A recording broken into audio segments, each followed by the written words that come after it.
Everyone, my name is Jamisa Coxey, and today I'm going to be talking to you all about executive functioning. What really inspired me to present on this topic was I noticed a lot of parents coming to me either directly or going to their students' teachers expressing concerns related to executive functioning or falling under the umbrella of executive functioning. So I thought that this would be a very useful topic to present about, and my hope is really to provide some background knowledge about what exactly executive functioning is and some practical ways to support these skills. So before going on further, I'll just go through our agenda. So first, I'm going to define executive functioning. I will then review the different executive functioning skills. I'll also share some developmental considerations, some strategies for supporting these skills at home, and then open up the floor for questions. So the objectives of this workshop is that by the end of this, you should be able to define executive functioning, name the skills involved in executive functioning, understand how those skills develop with children's age, and identify a few ways to be able to support these skills. So to start off, what is executive functioning? So executive functioning is defined as a set of mental skills that are required to execute tasks. So these are skills that are essential for purposeful, goal-directed, and problem-solving behavior.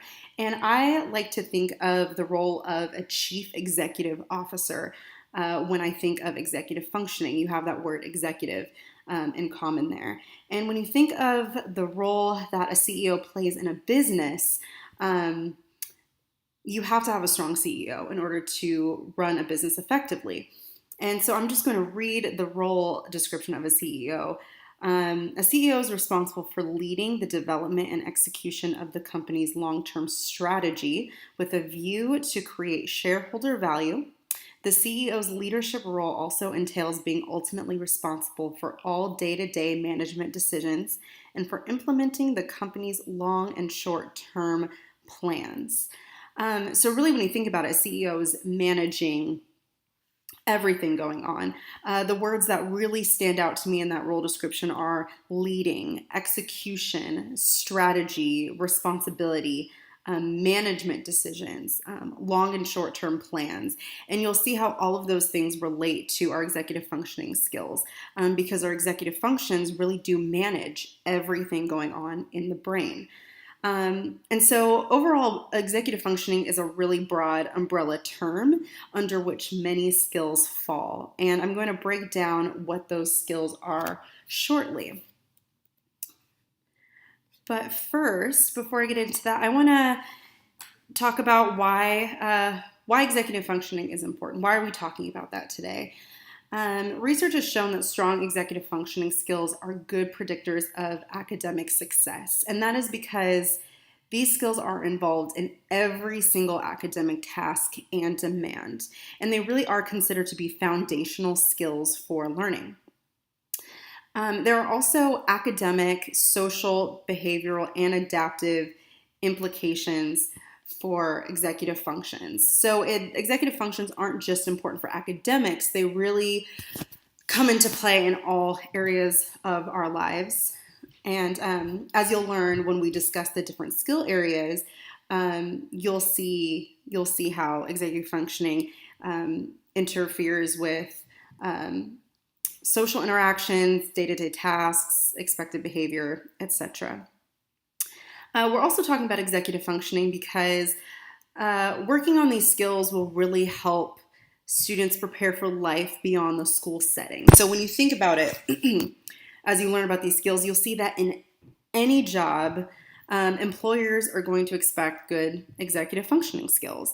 And these skills are also going to be really helpful in balancing the academic demands of college if our students decide to pursue higher education as well.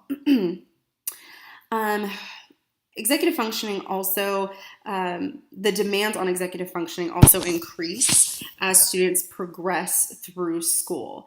So even if a student has some challenges with certain executive functioning skills, they'll likely be able to get by in the lower grades.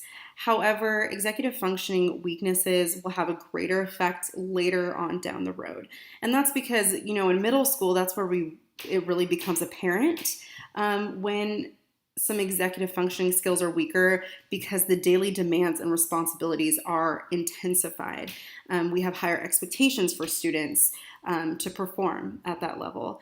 And so it's good to identify now any areas that might need some more support so we can work to build them up. And overall, we really just want to foster independent learners. And that's what executive functions really do, is they help students take charge of their own learning. And that's what we'd really like to see. So I have this handout, and it's a little worksheet, and it's a brief questionnaire that will allow you to very informally think about your own executive functioning skills. We all have executive functioning strengths and weaknesses, and so this little questionnaire will help you kind of identify those. And this is by no means a formal assessment measure. It's just a simple, informal way to give you an idea of where some of your strengths and weaknesses might lie, and just helps you reflect on your own executive functioning skills. So what I'm going to do is I'm going to include the link to the questionnaire if you would like to check that out and download it and answer the questions yourself. And once you answer all the questions and tell your results, just think about if you're surprised by the outcome of the results, or think about if your identified executive functioning strengths and weaknesses have been consistent over your lifetime. And that's just something to think about and reflect on as I go into the different executive functioning skills. So now I'm going to break down a bunch of the skills that fall under the executive functioning umbrella. And different theories will define the different executive functioning skills in different ways. I decided to go with the breakdown provided by Dawson and Guare. Their work will be cited at the end of the presentation, and this is the way that they break down the different executive functioning skills. So the first one is impulse control, and impulse control is defined as the capacity to think before you act. It's resisting the urge to say or do something, and it allows you to evaluate a situation and how your behavior might impact it. Something related to this is delayed gratification, and that's the ability to be able to wait for something that's enjoyable. This really is one of the earliest executive functioning skills that we expect children to be able to develop. So for example, we teach kids not to touch the hot stove. We teach them to stop and look both ways before crossing the street. And we have to tell them no, and they have to get accustomed to hearing the word no and resisting the urges and impulses. So some examples of this in the classroom, like a student who has difficulties with impulse control may speed through their work and rush. They might call out during class when they have a thought instead of raising their hand. At home, they also might speed through their homework, and they might be impatient and waiting for dinner to be cooked, for example. And socially, you may see these students interrupt others when speaking. They might not wait their turn when playing games. And they might say what's on their mind before considering how their words might affect others. So just to demonstrate impulse control, I have this video here that kind of just shows an example of what that is, specifically the delayed gratification part of impulse control. So I'm just going to play a portion of it just so you can see what impulse control and delayed gratification looks like in action. This is called the marshmallow test, and it's this study that's been replicated a lot of times. And it's also really cute and entertaining, so I'm just going to play a portion of that and enjoy.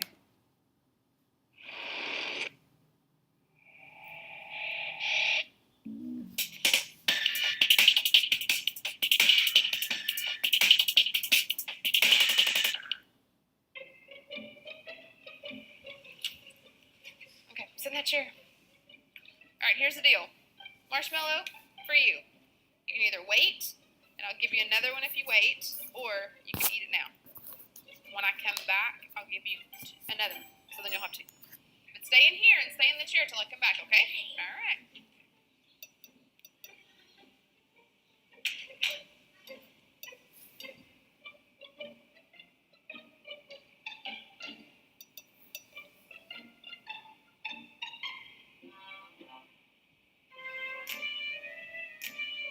I'm going to go do something, and then I'll come back. It smells yummy. Oh, it smells really good.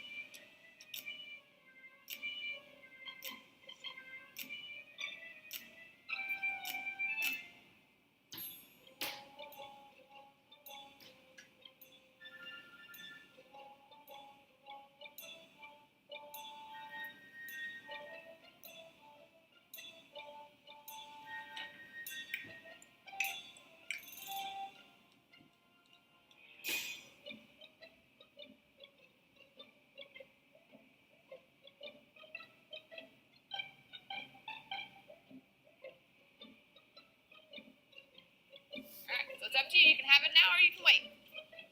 Okay?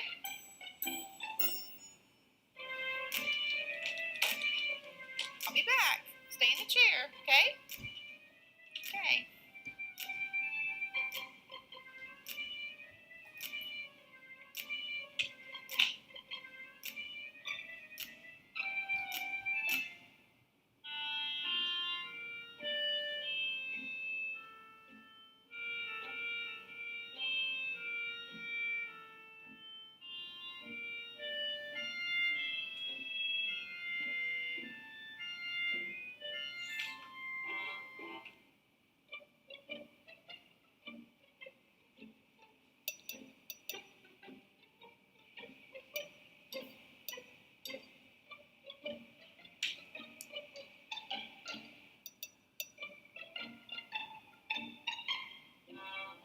Alright, so I'm going to leave and then I'll come back, okay? So you can either eat it right now or you can wait. Either way, okay? Okay.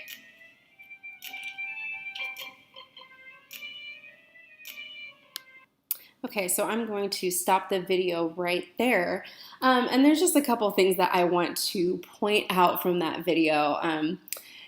For one, there were kind of different ways that the kids were trying to exercise their impulse control, different strategies that they were using. So there was that one kid who just refused to look at the marshmallow. It was as if he was trying to pretend it wasn't there.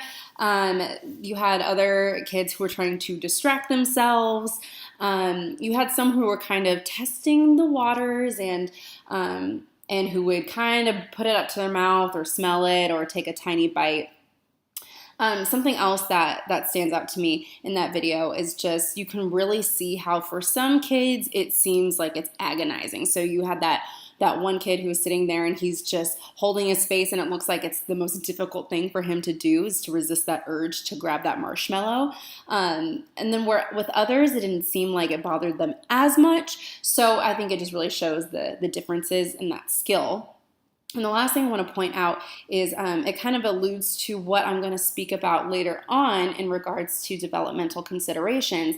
But if you noticed that the younger kids seem to have a harder time with the impulse control and delayed gratification. So the two girls who looked really, really small, they didn't make it. So the last little girl who's still on the screen, she was shoving the marshmallow in her mouth before the person even left the room. And the other really tiny one, she also ended up eating the majority of the marshmallow before the adult returned. So that really just highlights how the younger the kids were, it seemed to be more difficult for them to wait. And we'll talk a little bit more about the developmental aspect of these skills later on. Oops. Okay, working memory is the next skill I'm going to get into. And working memory is the ability to hold information in memory while performing complex tasks. And this incorporates the ability to draw on past learning or experience to apply to the situation at hand or to project into the future.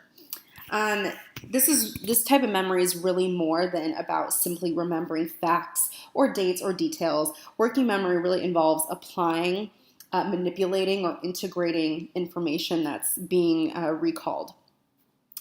And in the classroom, you would see working memory come into play when students are asked to follow multi-step directions. They have to remember what has been said and then perform certain actions. Mental math is another really good example of students having to hold numbers in their head while also performing some sort of calculation. And in the upper grades, like in the middle school, remembering the expectations of multiple teachers and being able to balance those expectations. At home, you would also see working memory when asking your children to follow multi-step directions. And socially, working memory is helpful in following game rules. So being able to recall the rules of a game and then apply those rules and take action as well. Emotional control is the next skill, and this is the ability to manage emotions to achieve goals, complete tasks, or control or direct behavior. And basically, this is not allowing one's emotions to dictate or negatively interfere with behavior or throw them off from the task at hand. So in the classroom, a student with emotional control would be able to manage nerves or anxiety about a test. So even if they're nervous, they would still be able to perform. At home, maybe they're able to recover from disappointment very quickly. So if your family plans got canceled and you can't go to the movies, they would be able to bounce back from that, okay, and still continue on with their day. Maybe with friends, they're able to work through conflict, so they're not letting their hurt feelings or their emotions get in the way of reaching some sort of resolution, or they might still be able to play a game even if they've lost that game. So even though they're upset or something, they're still able to continue the task that they were doing. Sustained attention is the capacity to keep paying attention to a situation or a task in spite of distractibility, fatigue, or boredom. This includes resisting both internal and external distractions. So internal distractions might be like feeling hungry, tired, or sick, or maybe a student is just replaying movie scenes in their head or something, or thinking about something that happened last night. So those might be forms of internal distractions that would keep them from paying attention. External distractions would be like sounds in the classroom or out in the hallway, maybe something that other kids are doing across the classroom, smells, items in the room, etc. So anything that is outside of the student that could take their attention away from something. So sustained attention would really be able to is being able to resist those distractions and still stay focused. So in the classroom, of course, this would manifest in a child's ability to keep their attention on a lesson and being able to recall what they read. So reading comprehension is really affected by sustained attention, the ability to read and pay attention to the details of what you're reading and really take it all in. At home, a student with sustained attention can complete a chore over an amount of time. They can pay attention to their homework over an extended period of time, or they could sit through a movie. Now, I also want to point out that it's often easier to sustain attention when you're really interested in something. So if it's like an animated movie and it's really funny, then your child might be able to sit on the couch and watch that movie for an hour and a half. Whereas if they're being forced to sit down and do homework, it might be harder. But not everything in life is super interesting. Not all lessons are going to be as engaging as others. So that's why this skill is really important. And socially, a student would be able to sustain attention when they're listening to their friend talk about their weekend. So they're able to listen to someone tell a story to them, and they're still fully engaged. So, flexibility is the ability to revise plans in the face of obstacles, setbacks, new information, or mistakes. It's really being adaptable in changing conditions, so that's changing plans, changing routines. This also involves problem solving, so being able to generate new ideas if their first attempt at something doesn't work. So, coming up with new approaches to solve a problem. This also means just going with the flow, not getting distressed when changes occur. So this can also kind of relate to emotional control as well. The student is able, when they're flexible, they're able to take things as they come and readjust. Flexibility, I hear concerns with flexibility a lot in relation to transitions, especially with teachers and what they see in the classroom. So a transition can be, a student needing to move their body from one place to the next. So if you're doing like rotations at centers in the classroom, being able to move from place to place.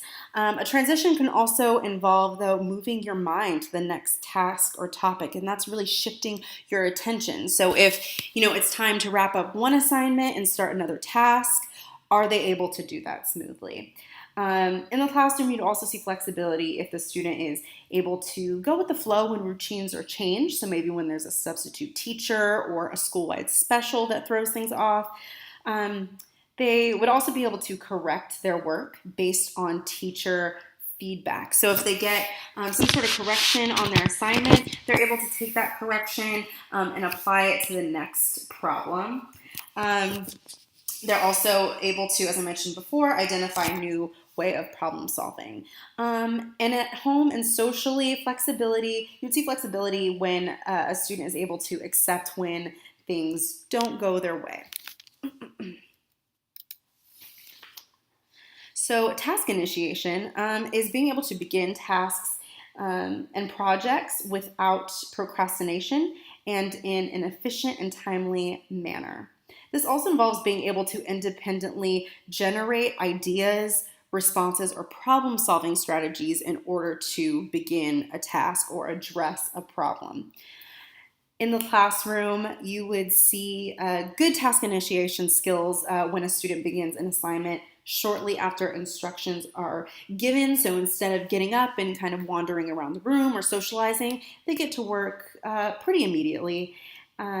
Or they may begin a long-term project in advance. So if they have a book report that they need to work on over a couple weeks, they would start that pretty early on. And at home, you might see this when you ask your child to start a chore and they start on it right away, once again without kind of lingering and delaying the inevitable. Planning and prioritizing is the ability to create a roadmap to reach a goal or complete a task. This also involves being able to make decisions about what is important to focus on and what's not. It also involves the ability to manage current and future-oriented task demands. So really, this is about thinking strategically. And planning and prioritization can really affect task initiation when you think about it. So there's kind of some overlap there. If a student doesn't know where to start, so they can't decide on what's important to start on or what's really relevant, or they don't have a plan for tackling the task at hand, then that's going to delay their task initiation. So sometimes a student might be assigned a task, and you might tell them to sit down at the kitchen table and do their homework, but if they don't know which homework to start first, what's most important, where to begin, they might be sitting there for a while and there might be a bit of a delay.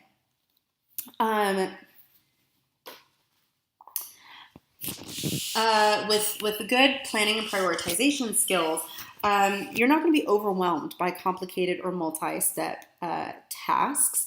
And you would be able to think through the steps in order to achieve a goal. So in the classroom, a student with good prioritization skills might complete all the questions on a test that they're absolutely sure of, and then come back to all the ones that they're hesitant about later.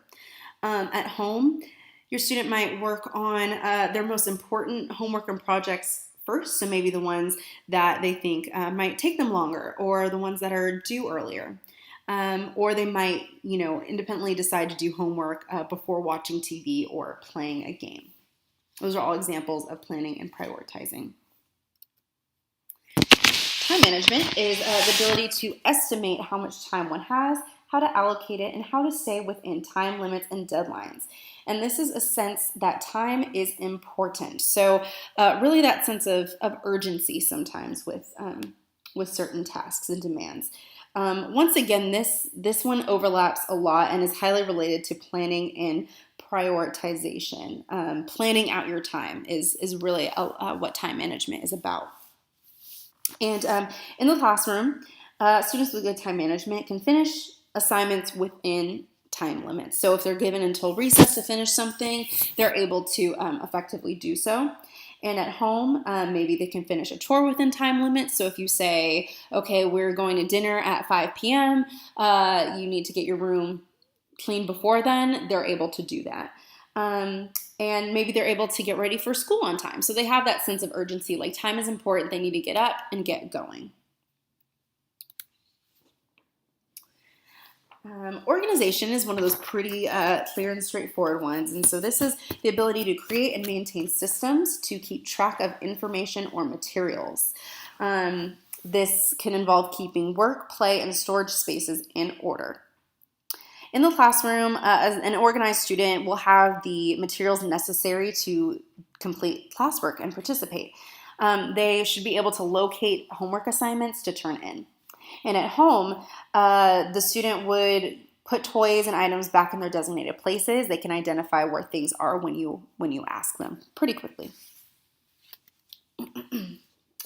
Goal-directed persistence is the capacity to set a goal, follow through to completion of the goal, and not be distracted or discouraged by competing interests. So it's really keeping the momentum. Once the student has set out to do something, they're going to do it and work on it until it's completed. So in the classroom, this would be the student who is well able to complete long-term assignments. At home, maybe a goal-directed persistence looks like being able to save up allowance money over time to buy something they want. They've set that goal of buying a certain toy or a certain item, and they're able to follow through on that without spending their money on other things. They'll maybe finish a game or a project that's started. So if they've sat down to do a puzzle for fun, and they decide that they're going to put that puzzle together, they finish it.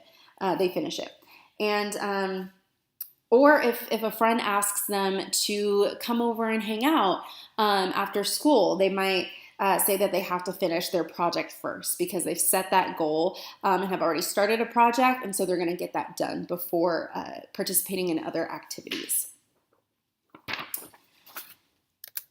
And the last skill I'm going to go over is referred to as metacognition. And metacognition is the ability to stand back and take a bird's eye view of oneself in a situation to observe how to solve a problem. And it includes self-monitoring and self-evaluative skills. So I really like to think about metacognition as thinking about your thinking and knowing what you know and what you don't know. So it's ability to look at one's work and to say, how did I do? What am I missing? And it also involves monitoring one's behavior. So a student can really think about their behavior, how it's affecting others, and they can really evaluate and monitor their emotional responses to things. So stop and think, oh, that made me really angry. Or whenever this happens, I get really upset or frustrated. So it's really about reflection a lot. So metacognition might be applied in the classroom when a student checks their work before turning it in. And a student with good metacognitive skills would ask questions when they're confused about something. So they're aware that they're missing something, and they're willing to ask for help to get that information. They also would be able to catch their own mistakes.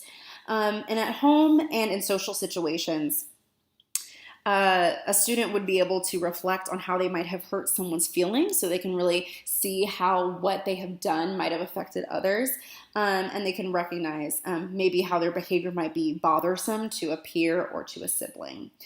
I also just want to point out the connection between metacognition and mindfulness. So I know here at the school, we have a lot of mindfulness practices, and that's really incorporated into St. Mark's overall kind of social emotional learning initiatives. But metacognition really does require being present and aware of your thoughts and your feelings, and it requires reflection. And in fact, mindfulness has been shown to be effective in improving various executive functionings. And I'll talk about that a little bit more when I talk about strategies for improving executive functioning skills. So next, I'm going to go into developmental considerations for executive functioning. So executive functions really do develop gradually throughout childhood and adolescence and even into adulthood. So the part of the brain associated with executive functions is called the prefrontal cortex, and that's that part of the brain that is lit up in orange there on the picture. And that part of the brain actually doesn't fully develop until early adulthood. So that's why you're going to see a lot of differences across grade levels in the way students are able to apply these executive functioning skills independently. And so because of that, we wouldn't expect a first grader to demonstrate the same executive functioning skills as an eighth grader, for example. Younger children might need more external structures and supports in order to encourage executive functioning skills. But regardless of the stage of development that a student is at, we can always be proactive about working on those skills. So I just want to give a brief disclaimer before I go into examples of age-specific skills, that these are just general examples. Once again, these come from a work by the researchers Dawson and Guare, which again, I will have cited at the end of the presentation. But these are just general examples. And so as with many skills, there are no strict cutoffs for when these skills should develop. So for example, doctors generally give windows of time when first words are said or when a child should begin walking, but those aren't necessarily set in stone. There's a little bit of flexibility with that. And I also want to mention that these examples I'm going to give aren't an exhaustive list, but they're just a few examples of the types of tasks students might be able to complete using their executive functioning at different age ranges. So preschool age children should be able to follow simple one-step directions. So go get your book. Really easy, simple. They can clean up their bedroom, maybe with some assistance. They can perform very simple chores. So once again, just one-step chores and self-help tasks with reminders. So by self-help tasks, I mean things such as tying their shoes or brushing their teeth, really those kind of day-to-day living skills. We also expect them, as I mentioned earlier in the presentation, we expect them to be able to inhibit behaviors such as not running to the street, not pushing or hitting or biting someone. In kindergarten to second grade, we expect students to now be able to follow 2 to 3 step directions. So tasks are getting a little bit longer. They're able to clean their bedroom more independently. They can perform simple chores and self-help tasks that take less than 10 minutes. So as you'll see with a lot of these skills, we have the same expectations. It's just the length of time we expect them to perform these things gets a little bit longer. So their chores and tasks might take a little bit longer. With reminders, they should be able to bring their papers to and from school. I emphasize with reminders because it might not come automatically to them, especially in the younger grades. They should be able to complete homework. decide how to spend allowance money. So maybe at this age, they're starting to get a little bit of allowance each week, and they can make decisions on how they want to use that. And then they can inhibit more behaviors. So more complex behaviors, and not just inhibiting things like not touching the hot stove. Like they can raise their hand when they want to say something in class. Okay, in 3rd to 5th grade, we expect students to be able to run errands and follow directions after delay. So, for example, you might, say, when you get home after school, I'm going to need you to take out the trash and then walk the dog. And so they can remember to do that later on. They should be able to do longer chores, so chores that take 15 to 30 minutes. They should be able to independently bring their books, papers, and assignments to and from school. So we'll start to see them needing fewer reminders. They should be able to keep track of belongings when away from home. So they're not leaving their lunch pail at school, or they're not leaving their book bag over at their friend's house. They're able to maintain their belongings. They're also able to plan simple school projects. So maybe, a book report, they're able to plan out the steps and say, okay, I need to read my book. Then I need to think about, the character I want to write about. And then I need to sit down and write about the character. We would expect them to keep track of a changing daily schedule. So maybe, at this age, they're able to think, oh, okay, on Monday I have karate practice, on Tuesday I go to tutoring, and they can remember on what days they have different commitments. Once again, they can save money over time to make purchases. Maybe that's over a longer bit of time. And they're able to inhibit and self-regulate independently. In grades 6 to 8, so this is middle school, they should be able to help out with chores around the house up to 90 minutes. And so it's a lot longer. And they should be able to help out with daily responsibilities as well as occasional special tasks. We should see them using systems for organizing their schoolwork. So that's like utilizing notebooks, planners, and this will be mostly independently, but they might need occasional inspection by adults. So I'll see a lot of middle schoolers, they use their planners, but sometimes that's inconsistent, and so they might need a parent to be checking their planners to make sure they're actually using it and also referencing it regularly. I notice a lot of students will write in their planner during the day, and then when they get home, they don't check it. So they might need a little bit of prompting and support there. Middle schoolers definitely have to follow complex school schedules. This is when they start to change classes. They go to different rooms, so they have to manage where they need to be at any given time. They should be able to plan out and complete long-term projects and plan and schedule their own activities. So if a friend asks them if they can come over, on Friday after school, they should be able to think, okay, on Friday after school, I actually have this planned with my family, so maybe we can plan it for next Friday. And then they should be able to independently self-regulate their emotions and their behaviors. And I'm going to talk about high school just because some parents, may have some kids in the middle school who are about to go into high school, so 8th graders here at St. Mark's. So high schoolers should really be able to manage their schoolwork effectively on a day-to-day basis. So that means handing in assignments on time, studying for tests. That should be something that they can manage on their own.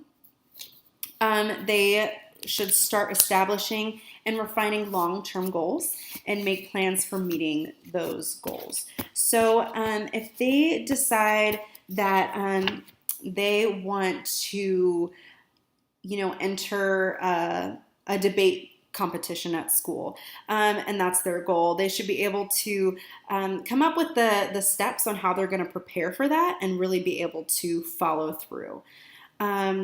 They should be able to make use of their leisure time. So maybe they are going to seek part-time employment and get a part-time job. maybe they want to join an extracurricular club or activity. And so they can really kind of schedule out their free time more independently. And we also expect them to inhibit reckless and dangerous behaviors, especially because in high school there's a lot more independence. So we want for them to exercise those good decision-making skills. So now that I've given some examples of what we want to see our students doing at different levels of development, I'm going to talk about some practical strategies for improving executive functioning at home. And once again, this won't be an exhaustive list, but these are just going to be some ways that you can try to start supporting these skills. First, I'm going to talk about some general guidelines. So once again, consider developmental level. We always want to be thinking about where the students are at and if the expectations we have for them are appropriate for where they're at age-wise. You also want to make sure that the students' basic needs are met. So are they getting adequate sleep? Sleep is definitely going to affect executive functioning skills. So an example I can think of this is emotional control. If a student is sleep deprived, it's going to be really hard for them to manage and regulate their own emotions. Even as adults, if we're really tired, we might get a lot more irritable. We might get frustrated more easily. It's going to be a lot harder to think clearly if you're really tired. So making sure that students are getting adequate sleep. Also making sure that students are getting adequate nutrition. Once again, if they're really hungry, it's going to be hard to, for example, pay attention, sustain their attention during class, or sustain their attention in order to complete a task if their stomach is growling. And once again, adults, we experience this all the time. When we're hungry, that can also affect our emotional control. We might get a little irritated and angry when we're hungry. Stress can also affect executive functioning skills. So when you're really stressed out, sometimes it feels harder to be organized or to plan and prioritize. It's so easy for our thoughts as well as children's thoughts to get scattered if they're feeling stressed. And physical exercise as well can be helpful because that gets a lot of excess energy out. So if they need to, prioritize their homework, or if they need to sustain their attention in order to complete their homework, making sure that they get their excess energy out can help with that sustained attention. That's just one example. We also want to think about always explicitly teaching and modeling these skills, because a lot of the time, these skills aren't explicitly addressed. We just kind of expect students to develop them. And yes, some of these skills come a little bit more naturally than others, but for some students, we really do need to guide them through it. And that's also part of the reason why, as parents, I want you to be aware and think of your own executive functioning strengths and weaknesses, because those might be areas that you personally want to work on. And so as you work on your areas of weakness, you can model those strategies that you're using for your kids. So for example, like at home, you can say, mom isn't the best at staying organized, so that's why I'm keeping a folder for all my important papers for work. And so really kind of explaining your strategies and your ways of staying organized is going to help your children pick up those strategies as well. It's kind of going along with the explicit teaching and modeling. Repeated practice is really important. We can really think of developing executive functioning as forming good habits. And I would also explain it to kids that way, that these skills are just good habits, kind of like brushing our teeth. We have to brush our teeth every day if we want to keep our teeth nice and healthy. And so we need to, stay organized, and we need to plan and prioritize and, initiate tasks if we want to learn effectively. And so consistency really is key with these skills. And lastly, you want to make sure that whatever support you're giving to develop these skills, that you gradually fade the level of support.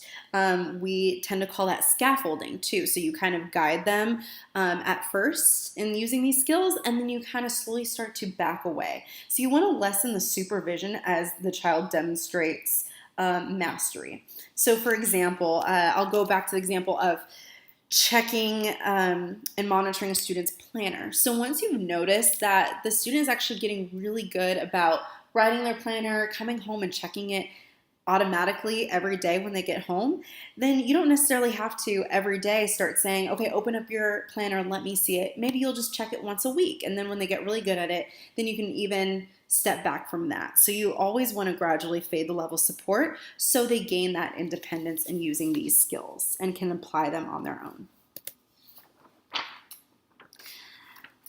Okay, so now I will get into some strategies to use at home. So for impulse control, prompting to check over work is going to be really helpful, especially with those students who tend to be impulsive and rush through work. Setting minimum time frames for work is also really helpful as well to keep them from rushing through and slowing down. So generally, homework is said to take about 10 minutes per grade level. So for example, if you have a second grader, they should have about 20 minutes of homework a night, whereas a fifth grader should have about 50 minutes of homework a night. And so if they're getting their homework done in significantly less time, prompt them to keep working until the time runs out, or prompt them to check over their work a little bit before the time runs out so they're not rushing through and being impulsive.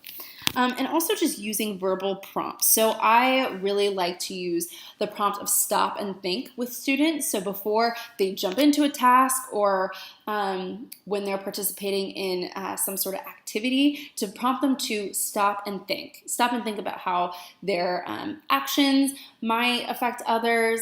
Stop and think about the next task that they have to do. So using verbal prompts is going to be helpful.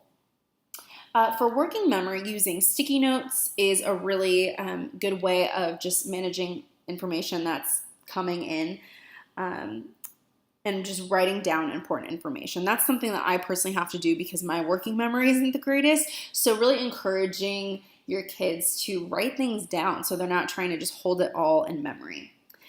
Break down multi-step tasks. So give one step at a time. If you have a lot of tasks for them to complete, instead of saying clean the dishes, take out the trash, and then start your homework, maybe start with clean the dishes and then let me know when you're finished. You can write down multi-step tasks in checklists. So maybe keep a checklist of chores on the refrigerator. Checklists are also a great strategy that can be used for multiple executive functioning skills, and I'll point that out as we go along as well. The last one I would say is also keep a list of classmates' phone numbers. So something I've noticed with some students who have a hard time with working memory is that even if they use a planner in class, sometimes there's so much information being given at one time that they miss certain details. That can be details for what they need to do for homework for that night, or it can even just be details from the lesson or from the lecture. So to have someone who they can call up for notes or double check and say, hey, what was that homework assignment that we have, is going to be really good too. So, and that's part of just learning to ask for help as well. Emotional control. So one thing that helps with supporting emotional control is identifying triggers, knowing what sets the child off and making them aware of it too. So do you notice, is it when homework gets a little bit more challenging that they're not able to control their emotions, or is it when they're tired? So really taking note of that and pointing that out to the student. Role playing and practicing appropriate reactions is going to be helpful. So when they're calm, maybe have them practice how they can respond when they're tired or when they're frustrated. So if they get really frustrated with a difficult homework assignment, maybe they tend to get really irritable and they'll throw their homework, or they'll get kind of snappy or yell at you or at a sibling.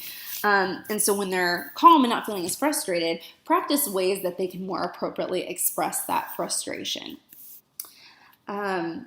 You can also prompt them to stop the action and then do a retake. So if you notice that their emotions are getting out of hand, such as when they're doing homework, prompt them to take a break and then come back and try again.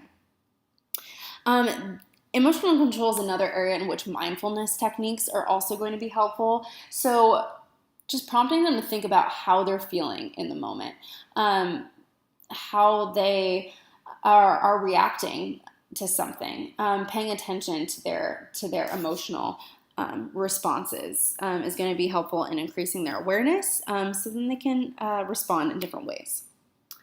To improve sustained attention, build breaks into tasks. And this works well with things like long reading assignments, like, for example, after every paragraph, having them stop and make sure they understood what was read, or for homework time, if they have an hour's worth of homework, like a sixth grader might have an hour's worth of homework. If it's hard for them to sit there for a whole hour, break that up into maybe 15 to 20 minute chunks with 5-minute breaks in between.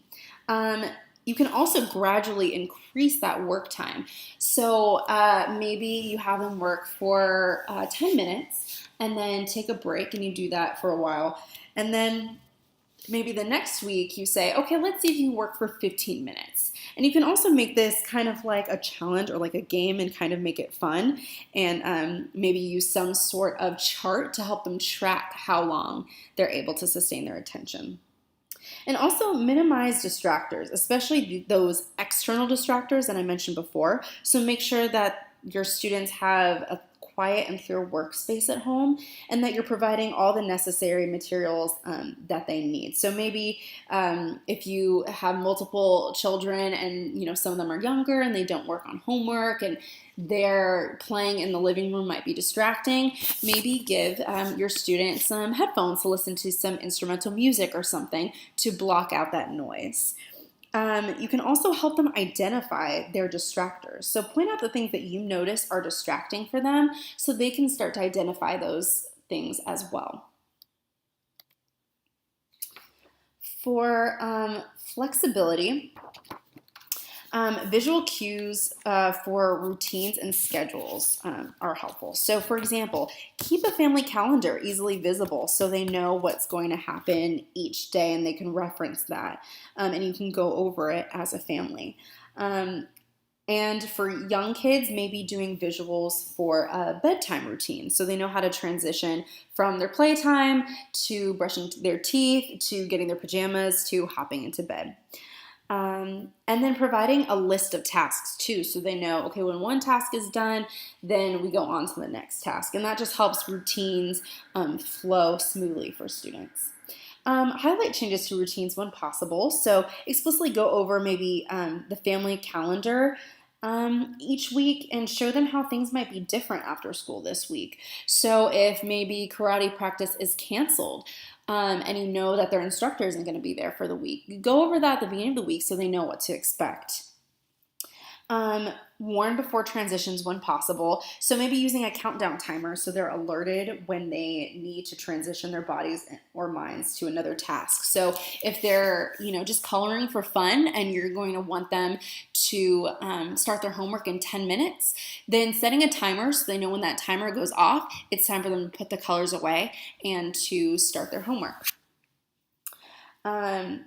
You also want to encourage them to practice self-calming and problem-solving techniques. So that can be things like positive self-talk or deep breathing. Things are going to change unexpectedly. They might get new information at the drop of a dime, and we want them to be able to handle those changes effectively. In regards to task initiation, for students who have a difficult time sitting down and getting a task or assignment started, offer to start the task together. Sit down with them at the kitchen table while you see them getting the task started, and then you can get up and take care of whatever you need to do around the house. Or something that you can do is maybe start your work together. So if you have a deadline that you have to make for work and you have something to get done, maybe tell your child, hey, we're going to sit down at the table together and both start our tasks together.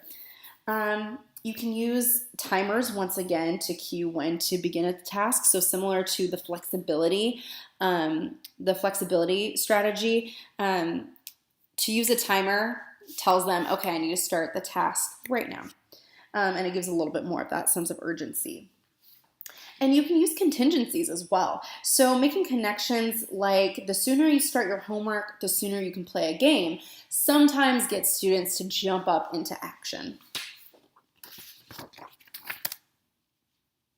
For planning and prioritization, make sure to break down big tasks, and you can sit with them and help them list out the steps for a project in a logical sequence. So it might be difficult, especially for younger students, to do this independently, so they might need some more guidance to do that. But as much as you can involve them in breaking down and listing the steps of those tasks, the better. So they learn how to do that on their own later on.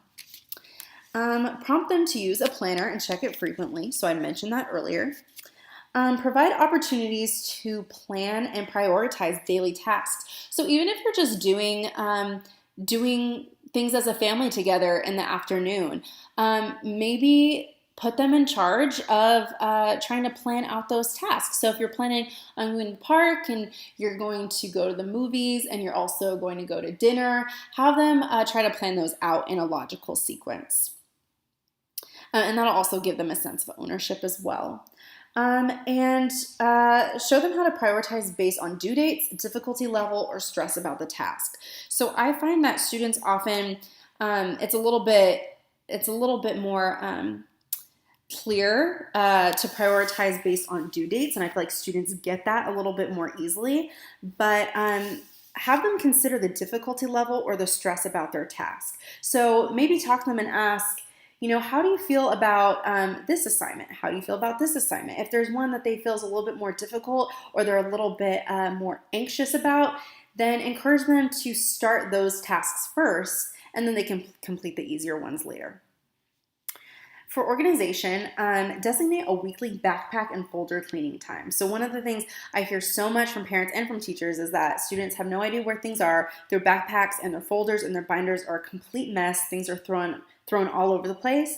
So if you schedule a time each week to have them open up their backpack and their binders and throw away unnecessary things, restock any supplies that they might need. So if they need more pencils or more pens, you can get those things so they're prepared for the week and they're prepared for class.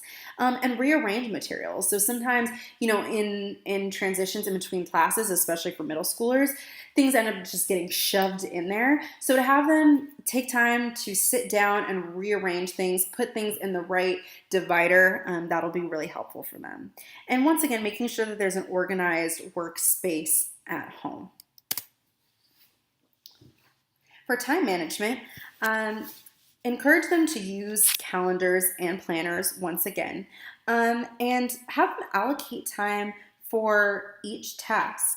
So if they have to do their math homework, and then they have to do some independent reading, have them schedule out how much time they think they'll need for each of those tasks.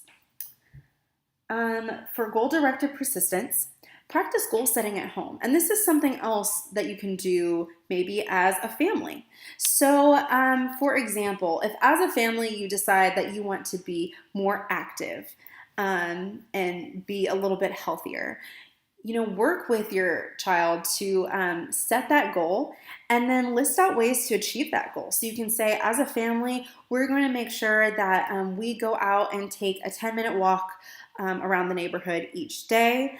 We're also going to go to the park one day a week. So they can really list out how you guys are going to achieve that goal together. That would be really, really good practice. And for metacognition, checklists, once again, can be really helpful. So checklists for correcting work. So you can have a list that says, did I complete all of the problems, like on their math homework? And they can check that box off once they've done that. The next step might be, did I show all of my work? And they can look at all the math problems and make sure that they showed their work and then click that, check that box. Another one can say on the checklist, did I ask for help on the problems that I didn't understand? So they know to go back and seek clarification. And you can also help them identify areas for improvement.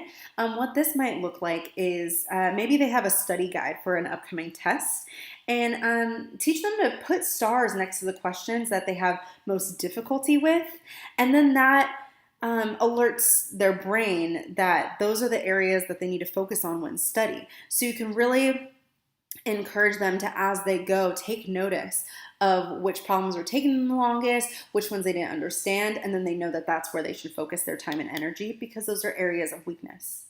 And just prompting them to check for understanding. So that could be like in reading, having them stop after each paragraph and reflect with you on whether or not they actually understood what was being read.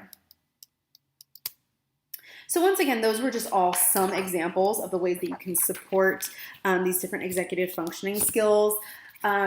Once again, students have different strengths and weaknesses, and so it's going to really depend on the individual child, but hopefully those were some ways that you can get started, especially if you kind of already have an idea of where your child's weaker areas might be. And so the last thing I want to go into before I wrap things up is talking about how motivation can affect executive functioning. So some students have executive functioning skills, but they choose not to use them. And the question is, how do you know that? How do you know if the student actually has the skills or if they're lacking the skills? And this is something that in education we tend to call the can't do versus the won't do dilemma. So what really kind of can alert and signal you that they have the skills and just aren't exercising them is if you've seen them use the skills before, they just do so inconsistently. And then you might ask, why would a student choose not to use these skills? And oftentimes it's because they take effort. I've talked to students before and I ask, what gets in the way of you using your planner? How come you don't write your tasks down in the planner? And they're like, well, because it takes effort. It's more stuff that I have to write down. I have to get my planner out. So they don't want to put in that little extra work. Or if they have to reorganize their binder, they don't want to put forth that extra effort. And oftentimes, they don't make the connections or see the point in why doing those things would be helpful. So they might think it's a waste of time to write in their planner, and they don't see the connection between these skills and their school work and their social life and their home life. So how we can help increase that motivation is one, again, to make sure that the expectations for these skills are developmentally appropriate. Obviously, if we're expecting a second grader to do a lot of these skills independently, that's going to be really overwhelming and they're not going to be motivated to try. But also just using contingencies, once again, is helpful. So using natural positive consequences that are tied to the use of the skill will help motivate them to use the skill more. So for example, I think of planning and prioritization with older kids. So if you make the natural connection of, okay, if you get the book report done before the weekend, then we'll actually have time to go to the movies. So their ability to go to the movies is going to be contingent on them planning and prioritizing that task, that report during the week. And so you can make that connection between, I get something done, I plan and prioritize, I manage my time, and then I can actually do something rewarding and exciting. And then they'll also experience more success in the classroom. So if they get their book report done in time to go see a movie on the weekend, that means they're also getting their book report done in a timely manner, and it's going to be turned in on time on Monday. And so they'll likely get a better grade. It'll be a better quality report. And then they'll see that you can also point out that there is benefit beyond that reward of going to the movies, that they actually experience more academic success when they do these skills. But make sure you point out those connections for them. And that's something that even works for adults as well. So for example, if I have a task that I'm kind of dragging my feet on, maybe procrastinating and not managing my time well, if my friends say, hey, on Saturday, we're going to go out and do this activity, you should join us, that motivates me to get some work done so then I can actually go have fun. So I'm just going to wrap things up now with some final points, kind of the main points of the presentation. Once again, executive functioning skills really are foundational for not just academic success, but for students' social, emotional, and behavioral functioning as well. Always remember that the demands on executive functions are going to increase with age, and so that's why we want to pay attention to these skills now and make sure that we're helping students learn these skills. Also remember that children need to be specifically taught how to use these skills, and that we can't just assume that they're going to learn these skills on their own. Though some do, we can't make that assumption. Also, think about that it might take some time for students to learn and generalize these skills that are taught. It's like I said, it's like developing a new habit. It doesn't happen overnight. So it's going to take a lot of that repetition and that practice. And lastly, the whole family can really be involved in working on these skills. A lot of the strategies I mentioned, I tried to include ways that you can get the whole family involved so everyone can benefit on this. And so you all can also improve your own executive functioning skills. And once again, it ties back to the modeling too. When the students see that mom and dad are practicing these skills, then they're going to want to practice them too, and they're going to pick those up. So that is pretty much it for this presentation. Thank you so much for watching. And once again, here are the references with some of the resources where I got a lot of this information from. So hopefully those are helpful to follow up with as well. Thank you.